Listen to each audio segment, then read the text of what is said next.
প্রিয় বন্ধুরা, চট্টগ্রাম যাচ্ছিলাম, তো জ্যামে আটকে গেছি। আপনাদেরকে একটা জিনিস শেয়ার করার জন্য। আসলে পরিবহনের ড্রাইভার সেক্টরটারে মানুষ ঘৃণা করে কি জন্য? অপছন্দর পাত্র হলাম যে আমরা এই কারণে। ও রং সাইডে ঢুকে গেছে, মানে একটা জিনিস ও 5টা মিনিট ওয়েট করতে পারছে না, নাহলে আধা ঘন্টা লেটে হয়তো বা ও গন্তব্যে পৌঁছাবে। কিন্তু দেখেন, আমরা সবাই লাইনেই চলতেছি, সব গাড়িগুলা মোটামুটি জ্যামের মধ্যে আছে, তো রং সাইডে গাড়িগুলা ঢুকে যায়। তো এই জন্য পরিবহনে আসলে যারা মানে গাড়ি ড্রাইভ করে আর কি, এদেরকে আসলে খারাপ ভাবার উচিত হলো যে এইটাই। এই দেখেন, এই রং সাইডে গাড়ি ঢুকে গেছে।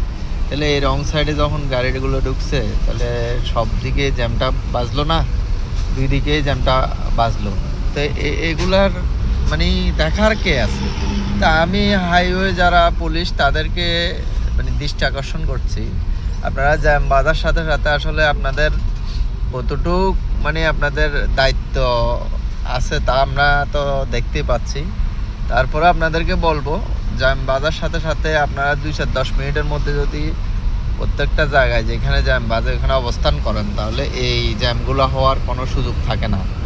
তো এগুলো আমরা হয়তোবা বলে এগুলোর সমাধান করতে পারবো না। ওগুলোর সমাধান করতে পারবে একমাত্র সরকার এবং কি হাইওয়ে পুলিশ। তো ওনারা তো জ্যামটা আমি অলরেডি আধা ঘন্টা এখানে হয়ে গেছে, তারপরে তো জ্যামটার কোনো ইয়ে পাইলাম না। তা আমি দেখতেছি, যাচ্ছি।